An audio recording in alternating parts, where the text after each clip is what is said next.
And in less than 1 hour from now, polls will open for the 2026 Maryland primaries. We have team coverage for you all morning long. Our Janay Reece is breaking down some of the key races on the ballot, but we want to begin with Stephanie Douglas, who is live on your corner at a polling place in Towson with what you need to know before you're heading out to cast your ballot. Stephanie, good morning. Well, Amy, Tim, today is all about making sure your voice is heard. I'm here at Carver Center for Arts and Technology, and whether you're heading to the polls before work, during lunch, or even after you get off, this is some important information you need to know because today is the final day to vote in Maryland's primary election. So starting at 7 a.m., these polling places will open and stay open until 8 p.m. tonight. So if you're in line by 8, you will still be able to cast your ballot. One important reminder, though, although you do not need an appointment to vote, voters must vote at their assigned precinct. The Maryland State Board of Elections website is a good resource for you to use if you're not sure where to vote, what district you're in, or where the nearest drop box location is. So if you're planning to vote by mail, your ballot must be postmarked by today, June 23rd. And if you're planning to drop it off by hand, you can also do that at any approved ballot drop box or local Board of Elections office by 8 p.m. Baltimore County has more than 500,000 voters registered, and on the ballot today, they will be able to choose from some of the key races, which include governor, state comptroller, and attorney general. Also here in Baltimore County, the race for county executive. Today's election is all about deciding who will move on the ballot in November's general election. Now, again, polling locations will stay open until 8 p.m.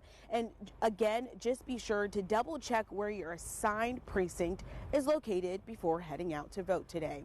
Reporting live on your corner this morning from Baltimore County, I'm Stephanie Douglas for WJZ. Stephanie, thank you. And our team coverage continues this morning for primary day. It continues, of course, with our Janay Reece, who's following many of those key races for you. She's joining us now with a preview of some of those storylines we're following tonight. Janay, good morning. Good morning, Amy and Tim. Statewide, some key races include governor, lieutenant governor, comptroller, attorney general, and congressman in the U.S. House of Representatives. Several county and executive and county council spots are also up for grabs, but let's begin with a few of the most contested races. All right, let's begin with the gubernatorial primary race. There are 9 Republican candidates and 2 Democratic candidates running in Maryland, including incumbent Governor Wes Moore, who is seeking re-election in the Democratic primary.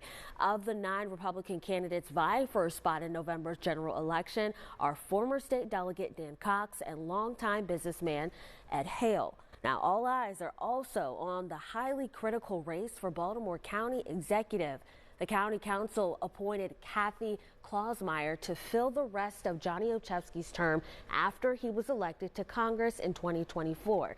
Now, Klausmeier is not running for re-election, and there are 7 candidates you see here on your screen running for Baltimore County executive. They include 5 Democrats and 2 Republicans.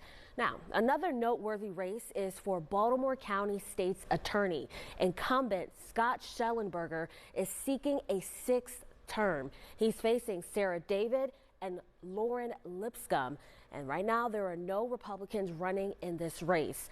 Other key races to watch for is the race for U.S. House District 5, Baltimore City Sheriff, and Harford County Sheriff. Of course, we're just skimming the surface. There are many, many more races we are watching. You can just head on over to WJZ.com to get full interviews and to read up on each of our local candidates. Back to you. Janay, thank you. And we will be tracking the primary results once the polls close at 8. Make sure to stay with WJZ on air right here and online tonight for our primary election coverage. Janay will also be covering results for us tomorrow morning as local precincts continue to report the vote totals.